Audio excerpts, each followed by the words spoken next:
Hey,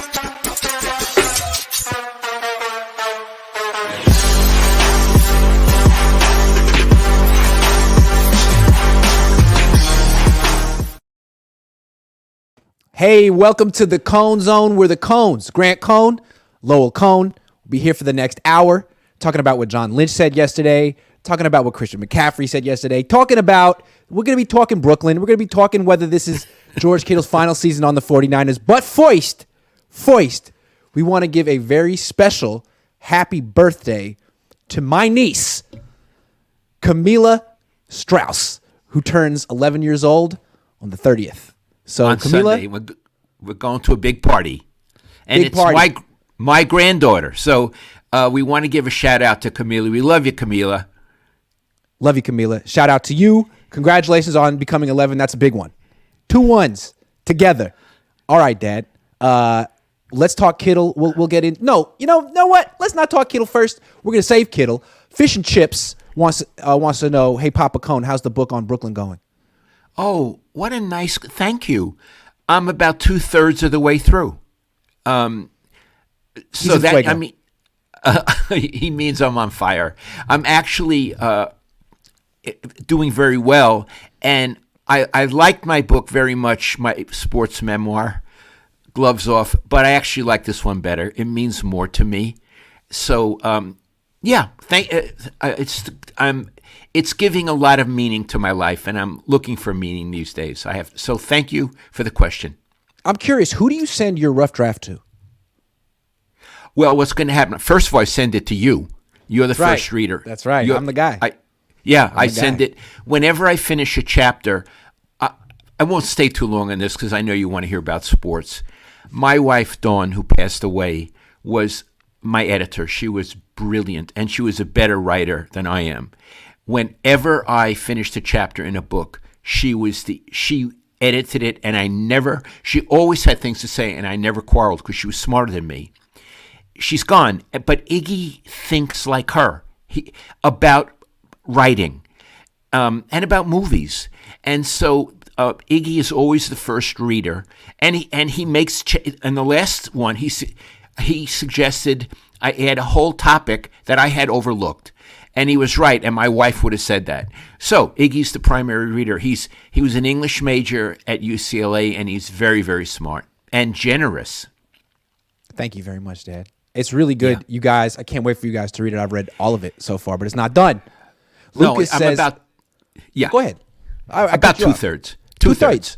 2/3. Lucas Bissell says, hey, Grant, Mr. Cohn, hope you guys are well. Just wanted to let you know I got 100% on that interview you helped me with. Thanks so much again. Good. Okay. I'm glad.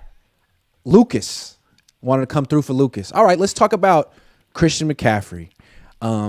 I'm a little devil, and I knew this was going to happen. I knew Christian McCaffrey was going to go over the top with praise. So yesterday when he came out, someone asked him a question about, is Christian McCaffrey excited about being here on this team? And he was like, yeah, of course, weapons coach. So I said, hey, Christian, what kind of quarterback are the 49ers getting in Sam Darnold? Just teed it up for him. And let me read to you what he said. Sam is great. He can do everything. He can make any throw. He's smart. He's able to pick up things quickly and do his job. Does exactly what he is told all the time and then adds a little flair to it too.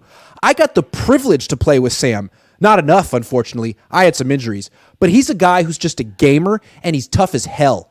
He has played through a lot and never made excuses. Happy he's here. John Elway, apparently, is who the Niners got to be there. Wow. I mean, what more could you say about a guy? He's everything. Literally great and good at everything, according to Christian McCaffrey, who's a really good friend of Sam Darnold's and went to the Warrior game with him the other night.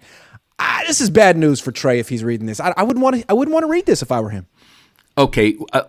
First of all, he's not going to shit on him, right? He's not going to say, look at his numbers. He sucks. I mean, you wouldn't expect him to say that.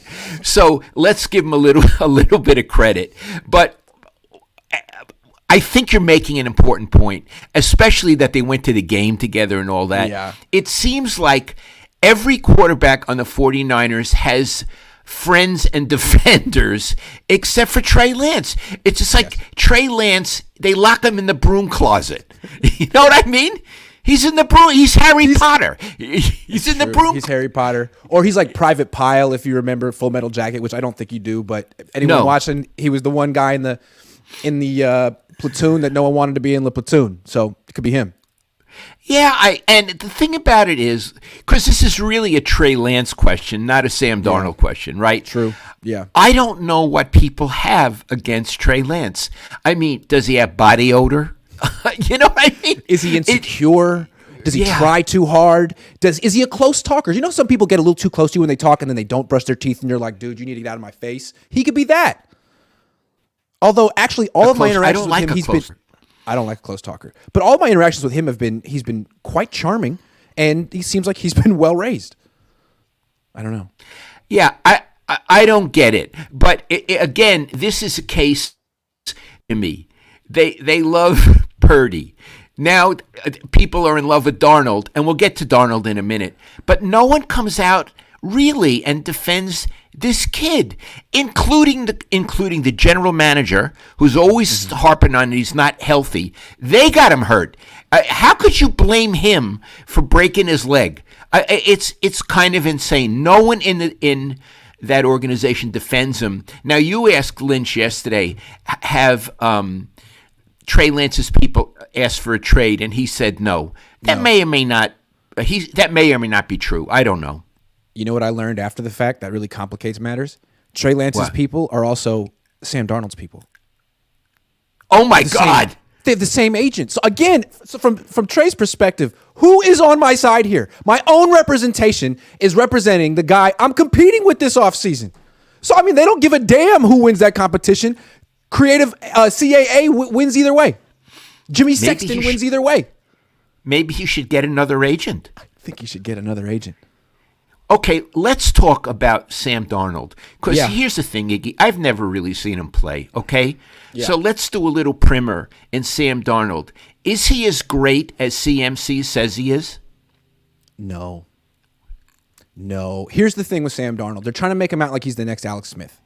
He was on the Jets. They're terrible. He was on the Panthers. They had a bad coach who got fired. He's been in bad situations. He's never been in a good team like this. You know, Trey Lance was given everything. They gave him the job. He didn't have to earn it. He's been on the 49ers, couldn't do anything with it. Darnold hasn't been in a situation like that. Let's see if he can do what Brock Purdy did. I think that's what some people are thinking. But if you go back to USC, he had one good year at USC, and then his last year at USC, he threw a bunch of picks and committed a bunch of fumbles, which is what he does in the NFL. He's a turnover machine, and it started in college at USC, which you can't say is a bad situation for a quarterback. So I would think he's just a mirage that people got excited about because people always get excited about USC quarterbacks. Interesting. Well, if he's a turnover machine on the Niners, if he gets to play, he'll play himself right out of the lineup. Immediately. I would rather have a mediocre quarterback than a good thrower who fumbles away the ball or throws picks. You can't have a guy like that. They lose games. Oh, yeah. They were saying that he had like a career renaissance. You know, he won 4 of his last 5 games. In his last start, he threw for 35 yards, 5 of 15, 2 picks, 2 fumbles. Like, he's a disaster once a month or more. So if the Niners really think that he's going to be the next Alex Smith, remember him 10 years ago? What he did was he stopped turning the ball over the ball entirely. Right. He became very conservative. I don't know that Sam Darnold can do that. I don't know that he can do that, or even if that's what you want. And the other thing I'd like to point out, so the Niners are excited about this guy based on 6 games. Where have we heard that before? They sell themselves on quarterbacks based on very little data. It's true. And in fact, hold on, and they've soured on Trey Lance based on very little data. That's right. In every other regard, they're really have great foresight and great judgment about players. When it comes to quarterbacks, I think they're cuckoo. Yeah, what they say is like Brock Purdy was good for 8 games last year. He's our franchise quarterback. Sam Darnold was good for 6 games last year. Let's make him, the backup quarterback who could become a franchise quarterback too. Trey Lance hasn't been exactly what we wanted for 4 starts. Let's get him out of town. Like, whoa. Right. Whoa. Right. It seems very fickle, doesn't it? Yeah, and when you put it like that, it's like there's no wonder that you don't have a franchise quarterback. I mean, franchise quarterbacks take time. Joe Montana, it's not like Bill Walsh drafted him 1979, threw him on the field, was like, "Oh, you suck," and then went to someone else. I looked it up. He started Joe Montana 3-9 in his career, and then he took off like when he was 25 years old. Steve didn't take off till he was freaking like 29, 30. So the Niners are very, very impatient. And why would you draft Trey Lance if you were impatient in the first place? Everyone said you had to be patient with him. Anyway. And it shows, and we're going to get back to Bill Walsh later. Bill Walsh, who could be very impulsive and emotional, was very patient with quarterbacks because he understood what it took. Yeah. And quarterbacks are a little bit different than the other football players, if you think about it. Yeah. You know? They're different. They wear different colored jerseys in practice. You can't touch them. They're different, and you have to treat them differently, and the Niners treat them like they're just any other position on the team. Yeah. They do. All Niners is completely off topic, but I'm curious on your guys' opinion on artificial intelligence, specifically in college students using it to write papers. Dad, have you heard of this? I'm sure my dad doesn't know about this. Tell me about it. There's a new technology, it's called ChatGPT, and you can go online and say, write a 1,000-word essay for me on this topic, and it'll do it for you in like 30 seconds, and it's good. Like, artificial intelligence is spooky good now, and it's making it harder for, kids just cheat in college. Like, that didn't do their homework. They can do this instead of plagiarizing. They can get a literal robot to write a story for them, and it's good, an essay. So that's a problem. It makes it very hard for a professor. Very hard. And if you know what? Go ahead. Yeah, I'm sorry. What I would have done in my classes, what I would have done, again, I've never confronted anything like this. I would have made one of the papers oral. You come in, and we're going to talk for 20 minutes. I like Here's your topic. I'm going to give you the topic when you walk in the room. That's genius. I like that. When I took my doctoral orals at Stanford, boy, that was scary, Iggy. What happened was I had to wake up that morning. It was in the afternoon, the orals, and the department secretary called me like at 8 in the morning, 9 in the morning, and said, "This is your topic." And I had to come in and present it at my doctoral orals in about 4 hours preparation. I got to tell you, Iggy. Very stressful. It was very stressful. And plus stressful. The orals themselves, were stressful. But if I were a teacher and I was dealing with this AI stuff, I would say your midterm is oral. We'll schedule it in 20-minute segments. I think what's interesting about AI for the implications on sports media is they could essentially replace beat writers, game stories, all that kind of stuff that doesn't have a lot of style. You could get a robot to do, what happened. Could the robot go in the locker room of the clubhouse and talk to some guy after a loss? No, they couldn't. But you know what I'm saying? A lot of those game stories are kind of robotic anyway. A robot could replace them if you don't have a little flair. If you don't have a little UCLA English flair. You know what? Maybe some robots are writing them right now. Mr. Bell says, I don't want to hear about Sam until Trey is off the team. Well, get ready to hear Kittle talking about him and Juszczyk talking about him. Rod Simmons says Cohn's wine bet is better than Skip and Shannon's cases of dew. Yeah, we make some serious wine bets over here. Do we have any? No, we don't have anyone going. No. Bobby D says if you're because we were going to bet on whether they trade Trey Lance in the draft, and I was supposed to take one side and I forgot. Yeah, you didn't feel like just giving me a bottle of wine. I'm going to have to earn this. That was an obvious one. Bobby D says, if you're mad about spending 3 first-round picks on Lance, pretend you spent them on Purdy. Grant, some of us remember you were on the Purdy train. I got caught up in it. Then he got hurt. He's not a franchise quarterback, in my opinion. 49ers daddy. What? Whoa. When you say Grant was on the Purdy train, we both were in a particular sense. What a story. Remember, we're journalists. We want to tell good stories, and that was Cinderella in football. Yeah. I think we both think a lot of him. Yeah.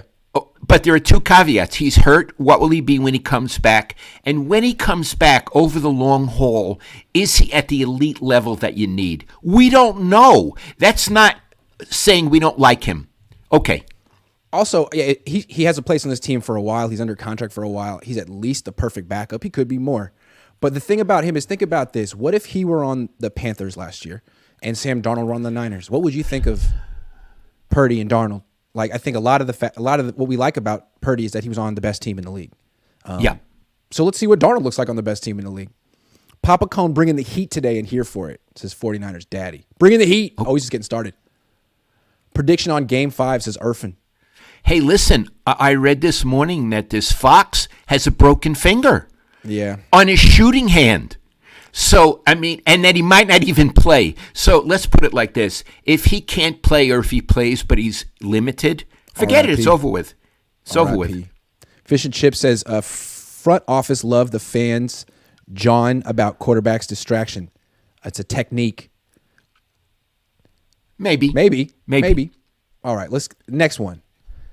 So, sticking with the McCaffrey-Darnold theme, the 49ers are very cliquish on offense. Yeah. Their big stars on offense are very good friends. They vacation together, and Kyle Shanahan vacations with them. So does Jed. And McCaffrey's part of that group. They vacation in Cabo. I call them the Cabo clique, affectionately, somewhat. Well, McCaffrey's in it, and now Darnold seems to be in it by proxy because he's friends with all these guys and has been friends with them and the same age of them. And that's interesting to me. It seems like a very divisive thing to do. But then I remember you telling me that back in the day, Eddie used to bring Joe Montana and Ronnie Lott and Dwight Clark to Vegas sometimes, kind of in the same spirit. Well, Eddie had favorites. Yeah. Now, Eddie, you're never going to watch this, but if someone tells you about it, Eddie, we've made peace. I really like you. In fact, Iggy was there when we made peace. But I think it's fair to say that you became very close with Dwight and with Joe and with Ronnie. And that was your business. But probably other players like offensive linemen like Keith Fonhorst might have felt a little left out. And now, it never hurt the team. They won all those championships. And I'll tell you a funny story. They went on strike, whatever year that was. After they won the Super Bowl, there was a strike. And the word was that Eddie was, I think it was, paying certain guys even though they were on strike, like Dwight and Joe. And Eddie and guys, and Joe, if I'm wrong, it's a long time ago. Please forgive me. Mm-hmm. And when the strike was over, one of the coaches told me there was a very tense scene in the locker room between Ronnie Lott and Russ Francis, the tight end, who, as far as I understand it, was on a different side from Ronnie and Joe and Dwight. And the coach told me they almost came to blows, Ronnie and Russ. And he said, boy, I would love to have seen that fight. So it was very tense. Yeah. Yeah. And that was as a result of Eddie, I would say, having favorites. So now let's get back to the modern day. Real quick, it is somewhat divisive, right? It's naturally divisive to do something like this. Some of the players would tell me about it, and they didn't like it. They didn't like it. And especially in that strike year, the team was polarized. But Bill, who had a genius at leadership, brought them back together.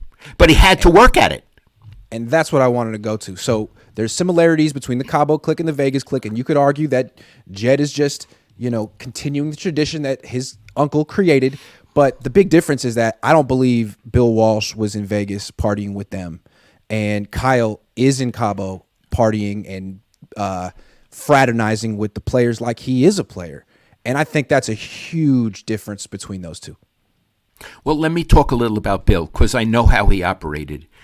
Bill was extremely distant from his players. He was really distant. I told you that Steve Young said he never praised him. They would do a drill, and sometimes it was very hard. And he would expect Bill to say, nice going, let's move on. Mm-hmm. Bill couldn't praise. So Bill would say, okay, next thing we're going to do. And I want to tell you why I think Bill was like that. Bill had, I believe, according to what he told me, a father who was abusive. I don't know if that included physically abusive, but I think his father never praised him. And you know, Iggy, if your dad doesn't praise you, you don't learn praise. I praise you and Brian all the time, and I mean it. And as a result, you and Brian are very generous and can praise people. Bill never praised. I never heard him praise anybody. I don't think he could do it. Interesting. But after Bill retired, then he would become friends with the players. Right. After he retired, because there was nothing at stake anymore, and he didn't have to have the distance of a head coach. And I also want to say, I don't think Bill was friendly with his coaches. He became friendly with certain media people because he could complain to them about the injustices of life and about players and coaches on his team. But I don't think he became friendly with coaches. I would describe it this way, too. Like, we have a very friendly relationship. In fact, you're my best friend. But I'm 35 years old. And when I was a kid living in the house in junior high and high school, we were not friends. I mean, we had a great relationship, but you always would tell me, like, I'm not your friend, I'm your dad. And I remember when I turned 18 and went to college, like, our relationship switched very drastically. And I was like, wow, I guess my dad really was serious about that. Like, as soon as I was on my own, it was much more like we were friends. So I guess that's kind of like Bill. Like, hey, man, I'm not your friend. I'm here to coach you. I might have to cut you. Right. I might have to trade you. There's going to be some, learning experience for you. And I need to be on a different level as you. And as soon as that relationship is over, we can be friends. So let's come back to Jed and to Kyle. Do you think there's an issue, a problem with how they cozy up to certain players? I think it's a bigger problem for Kyle than for Jed. I mean, Eddie did it. Jed did it. I don't think anyone wants to really be Jed's friend. I think it's about Kyle. People want to be Kyle's friend because he's getting people paid. He decides who gets the ball. He calls the plays, and he seems to be that kind of a leader who's open to being influenced by relationships. If you want the ball, you better be his friend. So what's the downside of that for the team? Let's talk about it right here. It seems to me that Kyle Shanahan really blurs the line between friendship and leadership. Bill Walsh didn't. Bill Walsh was a leader. He was not your friend. He was your friend when he didn't have to be your leader anymore. He was never both. But Kyle's both. Kyle is not coach. He's Kyle. He goes and hangs out with them on the road, on vacation. They throw footballs together. It's like he's one of them, but then he's not. And I wonder, it's great. Like, I think what he would say is he's made it so if Jed ever fired him, he's got 6 or 7 of the best players on the team that would go to Jed immediately and be like, hey, well, you better get rid of us too, because that's the only guy I want to play for, because of that loyal to him. And that's a great thing for his job security. But he's gone so far that when he brought in Trey Lance and wanted to play Trey Lance, it seemed like the players that he's friends with were like, no, we like Jimmy. And Kyle was like, okay, I guess it's a democracy then. And it's not a democracy. It's an autocracy. It's an autocracy. Yeah. But that's not how the Niners function. Sorry, go ahead. No, and I'll tell you one other thing. Let's say he does have certain players that he favors and he socializes with. Again, Iggy, I'm not there and you're not socializing, so this is what we've heard. But let's say it's true. It means there's 2 teams. Yeah. It means there's the regular team and the preferred team, right? The A-list team. Well, it's not good to have 2 teams because it's one team. It's one team. You could even say it's 2 teams. It's offense and defense. No. They're on the same team, and they support each other. So the idea of having some more equal than others could lead to trouble, and may already have led to trouble with the quarterbacks, and is not a good management style.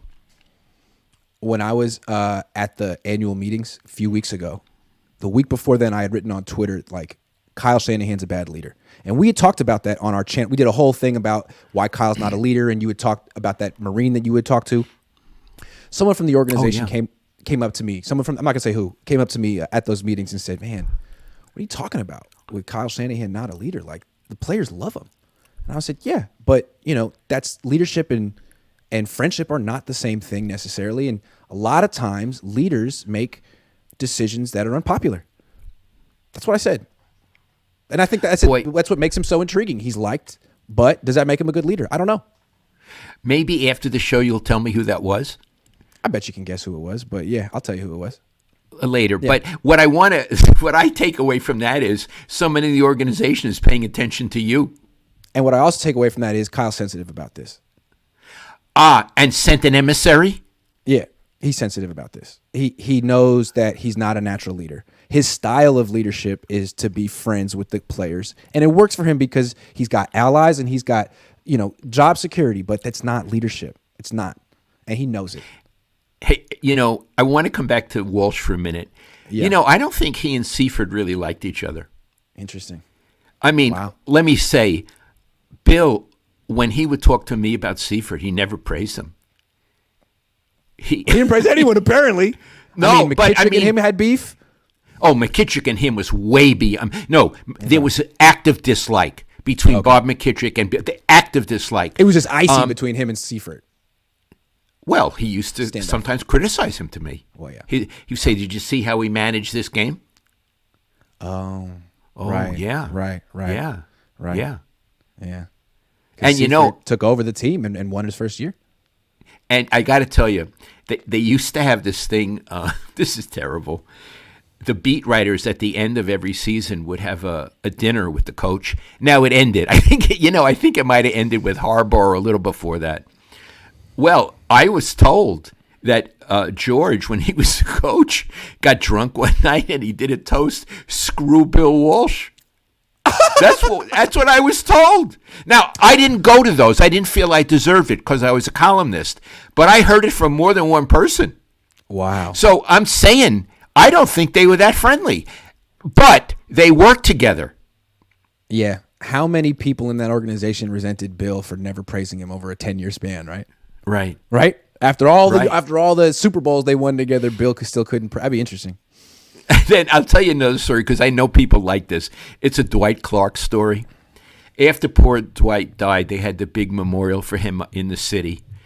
And Eddie is a very good public speaker. So at one point, he gave Dwight a big raise. The salaries were different then, to $500,000 a season, and apparently Carmen went nuts. Carmen Policy, "Are you breaking up my salary structure? He isn't worth it," and all that. And when it was all over, Dwight wrote a letter to Eddie, and he said, "Thanks, $500,000." That's what great. Eddie's. It's great. That's what Eddie said at the memorial. Eddie, thanks $500,000. Don't you love it? Line. That's a great line. Really cool. Yeah. Rod Simmons says, "Grant, liked your philosophy last season that the Niners would play the role of the 72 Dolphins. If Trey returns, will you revisit that?" I mean, if Trey returns, I do think they should be handing off most of the time, but I also feel like I don't think you can win a Super Bowl the way the 72 Dolphins won it, where you run for 3,000 yards and play defense. I think you got to pass today at some point. So hopefully they can do that with someone at some point on this team. All right, let's talk about George Kittle. Last year, I said the Niners should trade George Kittle. They didn't. He had a very nice season, stayed healthy. Now there's some rumors that Brandon Aiyuk might get traded, or not that he might, but that the Giants were interested. I asked John Lynch, "Would you do it?" And he was just like, "No, we love Brandon Aiyuk. We want him here, all that." So forget that. I'm thinking next year, George Kittle might get traded, that this could be his last year because he's getting a little bit older, and eventually Brandon Aiyuk might surpass him on the pecking order. Because right now Kittle's still ahead of him, I would think. Anyway, do you think that that's feasible here, that this could be the last dance for George Kittle? Okay.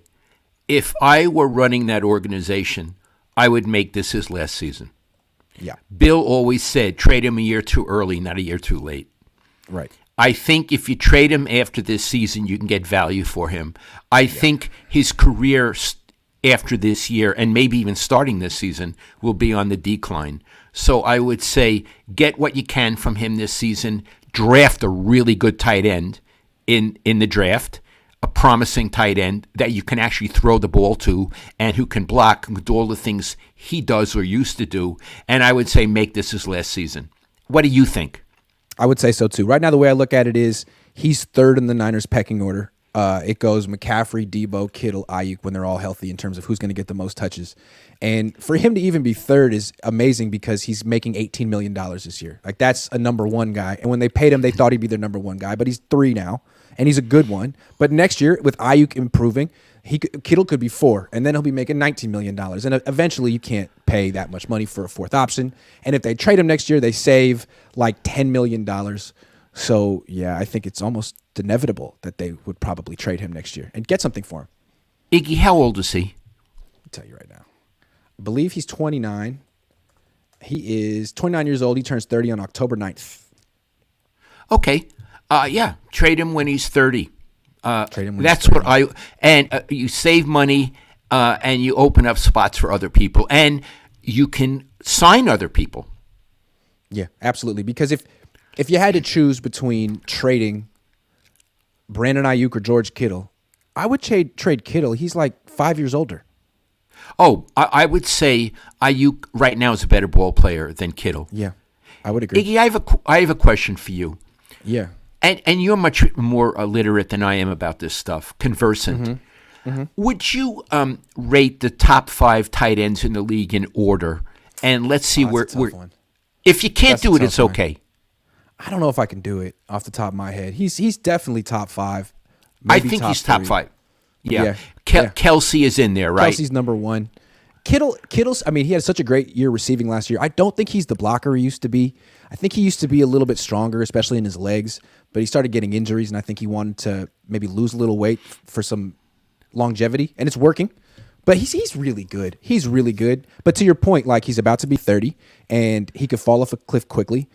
The Niners got rid of Ronnie Lott and Roger Craig right around the same age. It would make sense. It would make sense. And Roger Craig and Ronnie Lott, all due to Kittle, were better players than Kittle. Yes, absolutely. Kittle kind of reminds me of Dwight Clark a little bit, although Dwight was before my time. I've just seen highlights. But 6'5", tough, could run after the catch. I mean, I don't know, somewhat similar as receivers. Yeah, but one difference. Dwight made the catch. And Kittle never would make the catch. He wouldn't be there, and he wouldn't make the catch. Am I right? Correct. You're right. You're right. I want to talk about Aiyuk for a second. I was talking to a coach about Aiyuk, and I was saying, he reminds me a lot of Pierre Garçon. And the coach was like, oh, no. He's much better than Pierre Garçon. You know who he reminds me of? John Taylor. He said if Bill Walsh were coaching this team, he would be using Brandon Aiyuk the way he used John Taylor. What do you think of that comparison? I love it. Yeah. I want to say John Taylor was a great wide receiver. Not good. Yeah. He was great. Yeah. What a twosome they had. He was just great. And I can see what he means about Aiyuk, but they haven't really had a quarterback who can fully take advantage of him. And they're so committed to running the ball, he doesn't really get the opportunities. But yeah, if he were in a different offense. Don't you get the feeling that he's silently frustrated?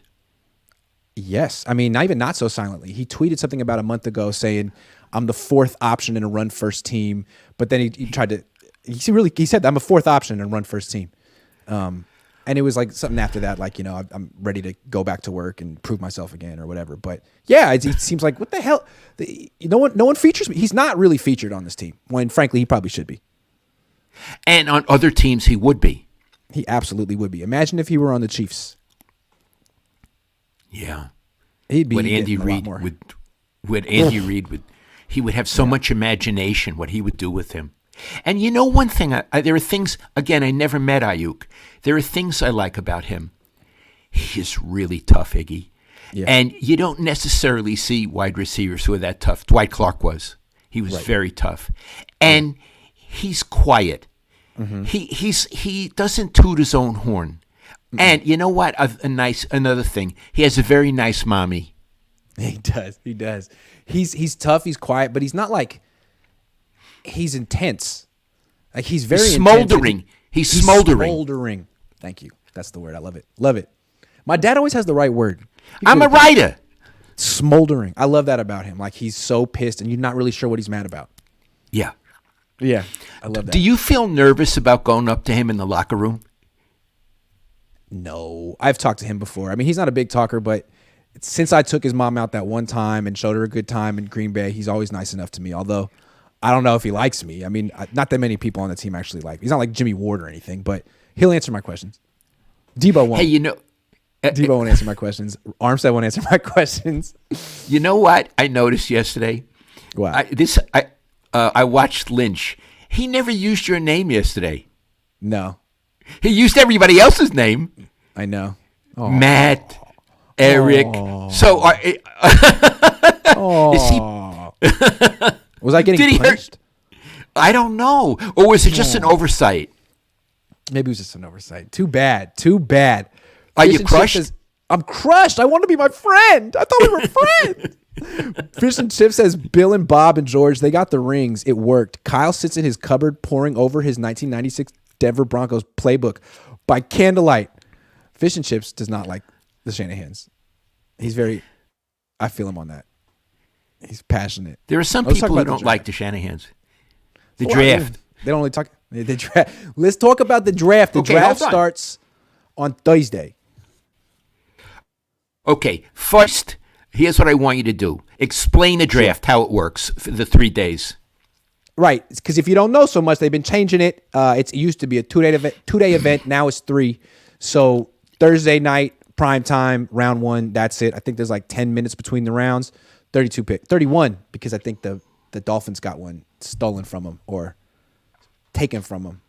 Then Friday at night again is rounds 2 and 3. I think it's 5 minutes between the rounds, but it's a longer night because it's 2 rounds. And then quick turnaround Saturday all day, rounds 4 through 7. It's a mondo. And then after that, they immediately start signing undrafted free agents, which means I'm working all day and Sunday too. So it's a big one. It's a lot of fun. Sunday because of the undrafted free agents? Yeah. And those are people, fans want to know about them too. And they kind of trickle in one at a time. But you're going to come to Camila's birthday party at 6 o'clock. Yeah, I'll be at Camila. It's good. If you didn't know, everyone, my niece is turning 11 on Sunday, and I'm going to be there. Shout out, Camila. Happy birthday. Okay, now we did the ABC of the draft. Here's a question I posed to Iggy this morning. I'm reading it. What would it take for the Niners to make a big splash in this draft? And would they make one? So those are 2 questions. And then I got a third. So what would it take for them to make a big splash? Because, Iggy, they don't even draft till late in the third round? Yeah. Okay. To me, there's only a couple of things they could do to make a big splash. They could, if they want to get into round 1, I think there's only one thing they can do. It's trade like Brandon Aiyuk or someone as good as him, and I don't think that's going to happen. It's not going to happen. So forget that. They're not going to get in round 1. A big splash they could do is trade Trey Lance, and I think they'd be willing to trade Trey Lance. They made that pretty clear. They're answering calls. If some team would offer them a second-round pick for Trey Lance, I think they'd take it. Does that qualify as a big splash? I mean, it'd be big news, but I don't think anyone's going to give them the second-round pick for Trey Lance. Do you? No, I don't think so. It would be a big splash, and it would be big news with tremendous repercussions for what they gave up for him in the first place. But I don't think I think his trade value is very low. Is there any other scenario in which they could make a big splash, like trade a established veteran, Kittle, somebody like that?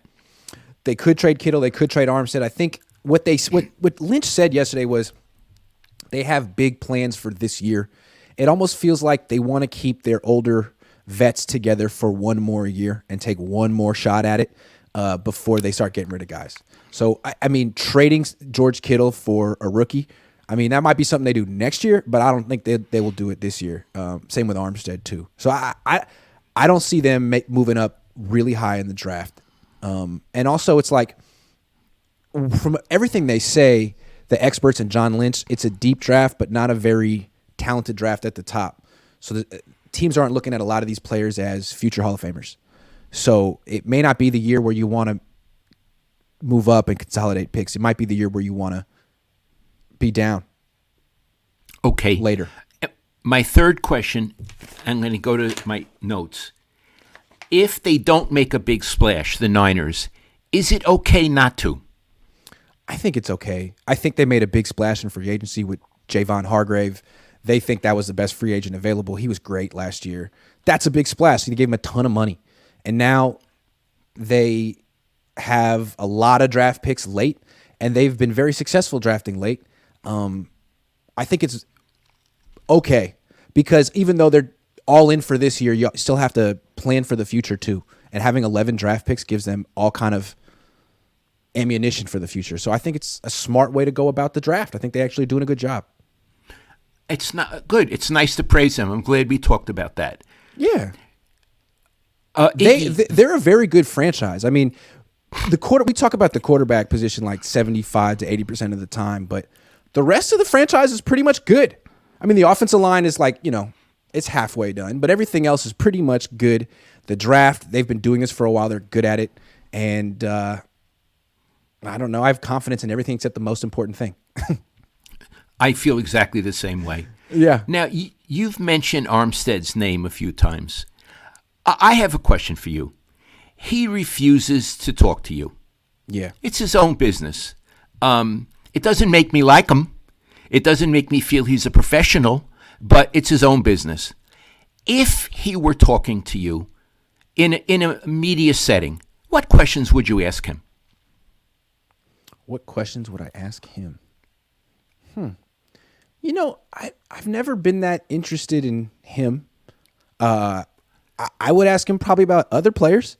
Yes. When we were in Seattle, he played next to Kerry Hyder. They won the division. Kerry Hyder's a defensive end. He started defensive tackle, played the whole game, and did a good job.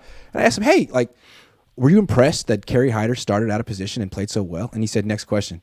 I don't know. Just thought it would be, because he's a very smart guy, and he can actually say specific nice things about other players. I thought that would have been interesting. Actually, I think where he's best at is breaking down the opponents. He's very smart. Robert Saleh told me that. Of all of his players, Eric Armstead watches the most film and called Saleh with the most notes and the most suggestions, like a coach. So it'd be interesting to actually talk to Armstead each week about what he sees from the upcoming opponent. But he's not that forthcoming in interviews. I think he's probably more forthcoming with his coaches and teammates. I got it. Yeah. Okay. Yeah. But he's very analytical and smart. I have covered players, hundreds, who were not in themselves all that interesting, but would give me insights into other things. Exactly. They were very valuable, although I probably never wrote a profile of them. I'm not that interested. He doesn't really talk about himself in an interesting way, but he'll talk about his teammates. He'll talk about the game, the opponent.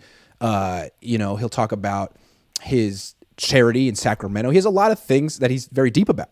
So he is. And yesterday he gave the media 13 minutes. He's very easy with his time. He used to not like talking to the media. When he was young, he was injured, and a lot of the questions were, so what's up with your injury? He hated that stuff. But now that he's an established good player who makes a lot of money, comes out there, answers questions, 15 minutes, very generous. Captain. So I would like to point something out. You're a lot more generous toward him than he is toward you. Yeah, he's got this personal beef with me. I don't have anything personal against Eric Armstead. I don't even know Eric Armstead. I just find that very interesting. And you know what? These things are funny. Sometime he'll be retired and he'll come back to an old-timers day and he'll seek you out. He doesn't know it. Or something. Yeah. Yeah, it happens all the time. Yeah. Hey, remember 20 years ago when we hated each other? No, I didn't really hate you, but hey, how you doing? Good to see you, man. That stuff happens all the time. If you were to see Anthony Davis now, I bet he'd be very happy to see you. Absolutely. It would be a trip and a half to see Anthony Davis. That would be really cool. I wonder what he's doing. You would like it. Yeah, absolutely. I don't think he's on social media. One of these guys you can't track down. I would love to know, where is he now, Anthony Davis? I bet the team could help you with that. Yeah, I bet they could. I'll talk to him. That would be an interesting interview. I wonder. 2.0 says, if the Niners are going with Purdy, I can't see why they would want to keep Trey and deal with fans calling for him whenever Purdy makes a mistake. Doesn't sound worth it if you don't like him anyways. If the Niners are going with Purdy, I can't see why they would want to keep Trey. What do you think? Yeah. I think they're going to keep Trey simply because I don't think they can get much for getting rid of him. And I think they would again, I could be wrong. They could trade him on Thursday. But right. I think they would like to see how this plays out. And what's more, I think that's the prudent way to see how it plays out with the three quarterbacks. Right. Like they're saying they have big plans for this year.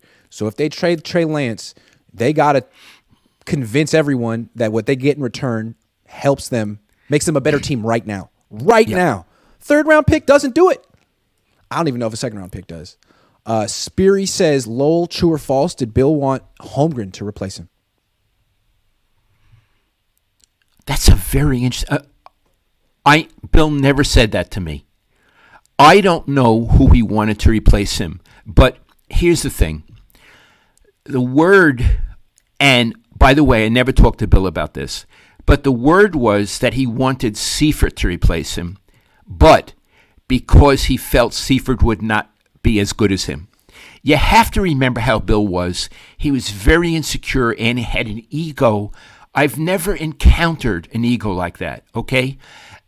So I think there was a part of him that wanted his successor not to do well, because if he didn't do well, then people would say, you see, we needed Bill. See, Bill was the greatest. Right. But George went on to win 2 Super Bowls. But everything I heard was that the one he recommended was George Seifert. I never heard that it was Holmgren. Interesting. And of course, he recommended the defensive guy, not the offensive guy who could have been the next Bill Walsh. Yeah. And I'll tell you something else. Bill once said to me, he used to bring up topics that were interesting to me, and I suppose now that he's gone, I could say these things. If purists are angry at me, I'm sorry. But he once said to me, I want you to know who the greatest coach, the best, not the greatest, he would never say that, the best coach is that I ever developed. And he said, it wasn't Sam Walsh, but Sam was the most brilliant and the most creative. It was Dennis Green. Mm-hmm. He said Dennis Green, and he didn't say Holmgren, and he didn't say Seifert. He said Dennis Green, and Dennis Green was a hell of a coach. But he didn't accomplish what Seifert accomplished. Or Holmgren. Yeah. It's interesting. 49ers Faithful says, compare George Kittle with Brent Jones. Well, I think Brent Jones was a better player. Yeah. I do. I think he was I think he was a more important weapon, a more important pass catcher, more big plays, more dramatic. That's what I think. I think he was a better route runner. I think Kittle might have been a little bit tougher to tackle, maybe. Yeah. Probably a better blocker, but Brent Jones was phenomenal. Yeah. And he was never like the number one option on the team. He was played with Jerry Rice and John Taylor and Roger Craig. Yeah, and I want to say something else about Brent. Brent is a very normal person, okay? Yeah. I'm not saying Kittle isn't normal because I haven't met him. But Brent Jones was never trying to be the center of attention. And Kittle, if there's a parade, he wants to be in front of it. Right. He's like that. That's true. Brent Jones wasn't that way at all. And the other thing about Brent Jones, during the lunch hour when we were allowed in, he was always at his locker. He was a guy like Will Clark was always at his locker. You know? He's down to earth. Was down to earth. And Ira and I would go sit with him. We'd joke. And of course, he got something out of it because we liked him. And we wrote nice things about him. But he was normal. And you know that when I describe an athlete, professional athlete, and if I use the term normal, it's the highest praise because so many of them are not normal. They're not in our reality. And Iggy, you've learned that, right? They can be pleasant, but you wouldn't want to have dinner with them. You'd have to talk about them the whole time. Yeah. Yeah, it's because a lot of times these guys have been sort of like celebrities since they were 12 or had their butts kissed since they were 12 and really haven't had a normal upbringing. But Kittle, I mean, he was a 5th-round pick. I think he had 50 catches in college. When he first came to the Niners, he seemed normal, and if not, gregarious. But now he's got like a whole persona, like he's a professional wrestler, and he's actually like was in WrestleMania a couple months ago, and it actually seems like he's creating a persona and preparing for an eventual transition to the WWE, which is not Brent Jones. Not Brent Jones. No. San Fran 49er fan says, in y'all's opinion, why is the Niner fan base so toxic? Adjacent to that point, shout out to your haters, Grant. They get you paid, my guy. Is it toxic? I don't think so. Look, I'm from the East Coast. New York fans and Philly fans, that's toxic. I mean, those people are really, really vicious. And the media is, in certain ways, very vicious too. I think this fan base is very opinionated and very passionate, but I wouldn't call it toxic. I wouldn't. That's not the word I would use. Actually, it's very patient the way I see it. Yeah. Christopher Dillman says, my favorite father and son combo on my screen. Thank you. The only trade that would make sense is Houston number 12 pick for Trey. Houston will take Will Anderson number 2 at D-end and quarterback for Houston. Come on, D'Amico, make it happen. Dad, you got a life-size picture of the Houston Texans trading the 12th pick in the draft for Trey Lance? No, it wouldn't happen. It wouldn't happen. And what's interesting, people think like, okay, well, let's trade Trey Lance to a team that has some Niner people that know Trey Lance. Well, if the Niners theoretically are down on Trey Lance, wouldn't people that came from the Niners be down on him too? He's in a tough spot, Dad. He's in a tough spot. Yeah, you'd Poor think kid. if someone really liked him, Miami would go after him. But who knows how the Niners feel? And if they're down on him, I don't think ex-Niners would take him. I feel bad for Trey because all of his value is still based on that 1 year that was like 3-4 years ago, and I don't know I don't know who believes in him anymore. That's a tough place to be. So. But at least people believe in Sam Darnold, so he's got that going for him. Dad, if we were a clique, would we be the Healdsburg clique? Me and you and Healdsburg? Where we go? If we'd be a clique, who would be in our clique? Our family. Our family. People related to us by blood. What I would say is I'm different from you. Yeah. Probably in my clique, Matty Mayoko, Annie Killian, Annie Killian, professional clique, and in my professional clique, Matty Mayoko, Annie Killian, and Scott Osler. We're Josh all Dubow. very, very good. Josh Dubow. Yes, although Iggy, he'd be in your clique. I love Josh and Janie, but I'm really not in touch them. Although Janie sent me a photo of me 2 weeks ago. Oh, I sit next Josh's to Josh. wife. I sit next to Josh every day at the Niners. He's got the cubicle next to me, and he's a lot of fun. He's got a twinkle in his eye and a devil in his spirit, if you know what I mean. I do. I know what you mean. Josh. Anyone else? Yeah. I mean, people. Maddie for sure. I love Maddie. He always comes by and says hi. He's a wonderful guy. He's a wonderful guy. And Maddie and Annie and I and some others are in the same wine club and have been in for years. Some people may not know about Maddie, although I think a lot of Niner fans do know, is Maddie's a lot of fun on the road. He's a lot of fun. He'll stay out. He'll drink. He'll meet up with the fans. He'll meet up with he's a lot of fun. Maddie. And Cam too. Cam Inman. The two of them, it's like Animal House. They're hilarious. I think they egg each other on. Cone Triangle, New York, looks like it needed some TLC. What do you mean? Cone Triangle? I don't understand. I don't understand. You talking code, fish and chips. Addicted to Action says Jimmy G screwed over the Niners by signing him $137 million. My mom said it was a mistake to overpay him. His mom said it. Niners should have signed Tom Brady, but they can't because Jimmy's contract. Great to see Lowell talking about the past. Thank you. But I don't think Jimmy G screwed over the Niners. The Niners screwed over the Niners. Right. Jimmy G didn't do anything wrong. He didn't name his price. The Niners were so eager to make him the highest paid player in the league. Yeah, after how many games? 5 games. Yeah. 5. That's the magic number for the 49ers. 5. Yeah. Edgardo Rosario says, we aren't toxic fans, East Coast fans. We just don't allow any BS from the team we cheer for. And our reporters ask the tough questions and follow-ups. We don't let you off the hook. Fair enough. He's saying that East Coast fans are not toxic. Right. I agree with Fair enough, Edgardo. Yeah. You know, I haven't lived in New York in about 60 years, so thank you so much for the update. Kev F says, is Oakland a good sports town? Thoughts on Vegas A's?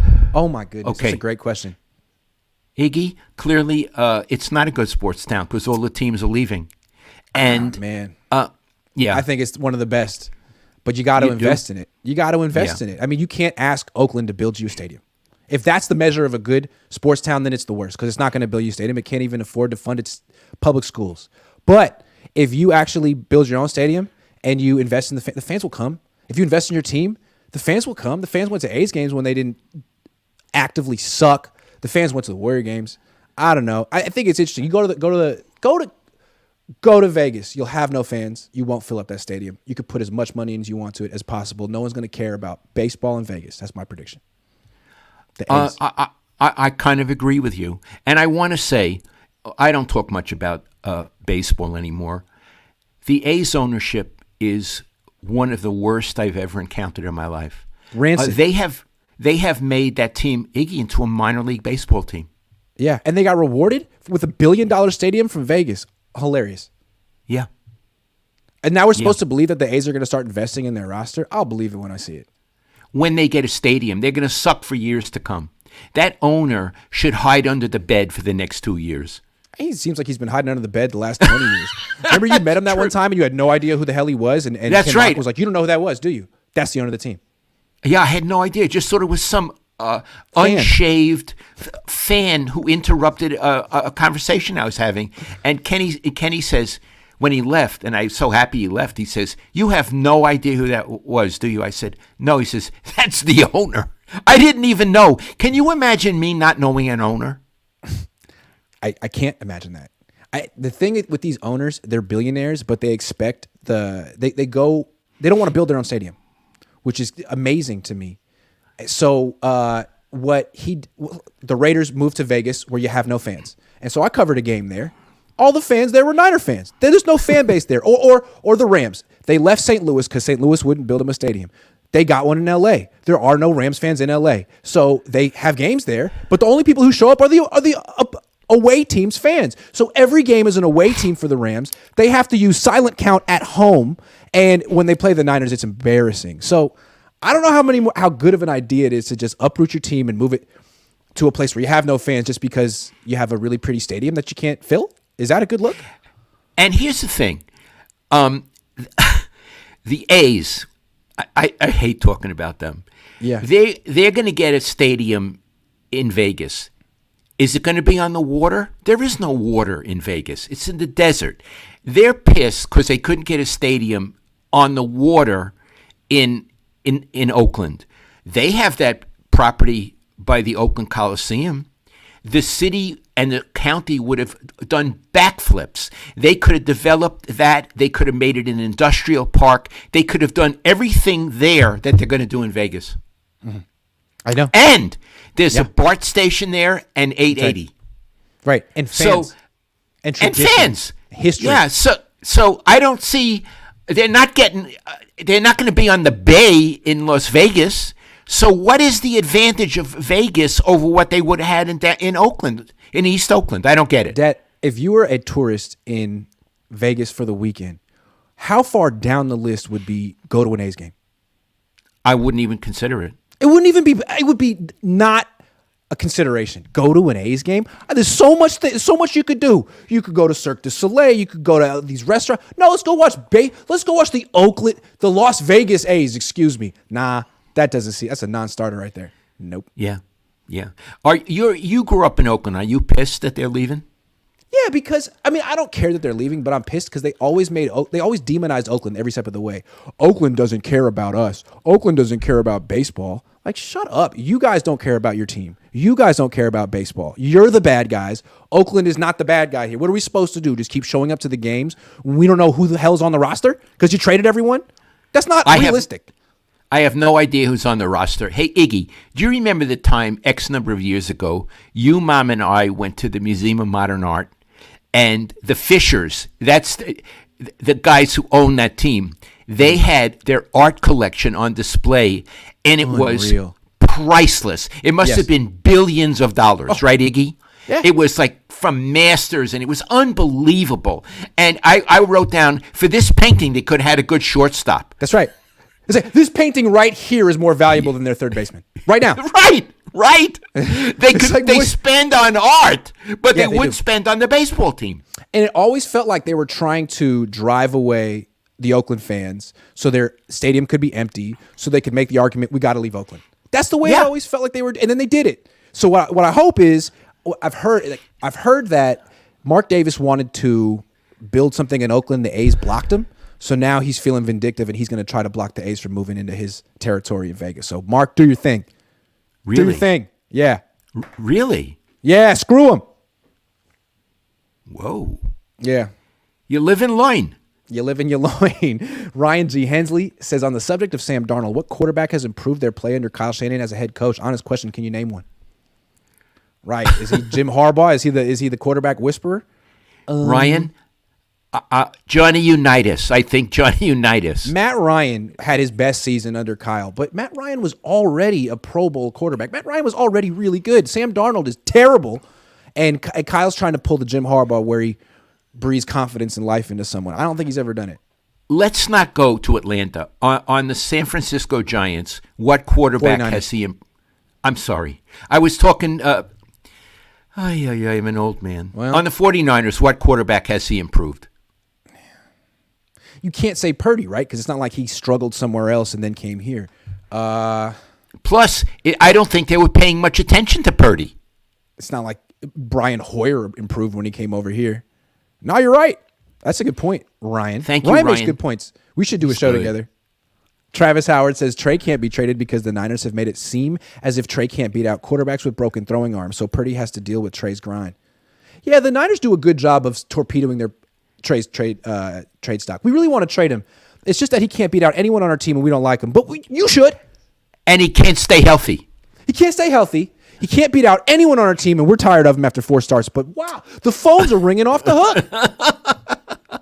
They're terrible. Mr. Bell says Kittle should have longevity now because he doesn't have to catch Jimmy's hospital balls.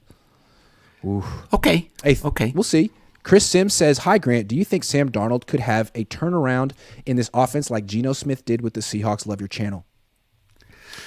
Geno Smith was on the Seahawks for a very long time before they actually made him the starter. There was a long rebuild of confidence and stuff. I don't know. I happen to think no with Sam. But I guess we'll see. I kind of think the Niners don't have their franchise quarterback on their team. But we'll see. Aaron Jacobs says, I just bought your book, Mr. Cohn. Looking forward to the read.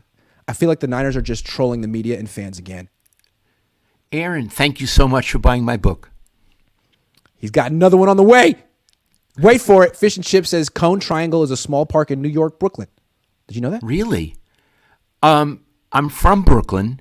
I never heard of it. I'm from Flatbush, so I don't think Cohn Triangle is in Flatbush. Or maybe it's after I left. I went to college in 1962, and I left for good in 1966 when I came out here for Stanford. Oh, wow. Okay, so I'm looking at it. It really does exist. It's right by the Williamsburg Bridge. It's really close to Peter Luger Steakhouse. So Iggy and his wife Swasti and I went to Peter Luger Steakhouse. So it's Williamsburg, way near Manhattan. Yeah, it's way far away from where you grew up. Brooklyn's huge. Okay, thank you. Yeah. Brooklyn is huge. Brooklyn is huge. Brooklyn's like Oakland plus Berkeley plus Hayward plus San Leandro plus. It's just like, how does this keep going? Yeah, with this way of talking. Joey says, I can't comprehend how everyone is so opinionated on Trey, considering he hasn't played but a handful of snaps. Too many false narratives, in my opinion. I agree. Yeah, too many people who've like, I've seen enough. I could tell you for certain what he is. Wow, you're talented. Speary says, Lowell, Jennifer Leach Hand, better wrestler or reporter? She's very good at both. All the best to Jennifer. She's very good at both. Niners Faithful says, what do you think about New York Jets this season? I think they're going to not win a Super Bowl. I think there's going to be tremendous anger, disharmony on that team. I think poor Robert Saleh, he doesn't understand what he's got with that quarterback. How long before Aaron Rodgers is showing up Robert Saleh during games on television? Yeah. On the field. 4 games, 3 games. Matt Flores says, Chat GPT replacing mundane articles by Lombardi. Oof. I don't know what that means. Do I need to know what it means? No. Okay. But I do. 2.0 says, if I'm Trey, I feel like I shouldn't have to compete against guys with way more experience. I won't win that. I need to get experience first, and then I'll be better. I have to think he wants out. Yeah, I was thinking that too. I mean, the whole thing with Trey, you're supposed to be patient with him. In this NFL.com draft report, it says whoever drafts him has to be patient. Well, if you're always comparing him to someone and say, well, Jimmy's better than him right now, or Sam's better than him right now, like, it's not exactly being patient with your project. Right. How do you expect someone who has no experience to be better than someone with experience immediately? Iggy, he shouldn't have been a project in the first place. If he was a project, they shouldn't have drafted him. Yeah, you draft someone that is reasonably sure that this is the guy who's going to take over. If they thought he was a project, they never should have done what they did. And if they did it and didn't think he was a project, they didn't know what the hell they were doing. That's the one that they did. They didn't think he was a project. But in retrospect, 300-something throws in college, that's not enough preparation for They should have known. So they should have known. And, if he could have done something differently, the one mistake I think he made was he should have went back to school. They should have. Once you declare it's out of your hands, and you end up on a team like the Niners, and you think it's a blessing because they're good, but at the same time they're not patient. They're not here to wait around. You got to be ready. You get one chance to impress them, and you didn't. And Brock Purdy did. And now look at you. You're not even 23 years old, and you're thinking, what happened to my career? Should have went back to school. Should have went back to school. Should have gone back to school. I always do that. Should have gone. William Bonnet says, so interesting listening to Mr. Cohn's perspective on the championship years and the contrast of how it's ran now. The game style changes in the NFL, but how to run a winning organization does not. Boy, do I agree with that. Even if what you did was a lemonade stand. Ooh. Oh! What's interesting is like a team like the Pittsburgh Steelers, they've had 3 coaches in the last 50 years. They've had a very cohesive organization forever. Not that it's better or anything, but they have history and they don't really deviate. The Niners, they really act like the stuff that they did in the 80s and 90s was irrelevant and that they're onto a new thing with new ownership and new ideas. And it was a mere lemonade. Like, how could you turn your back on your history? Kyle doesn't watch the Bill Walsh tapes. Jed York thinks Eddie D was running a lemonade stand. What the hell is going on? Yeah, and I want to tell you where that comes from. What? It comes from Jed. He runs the show.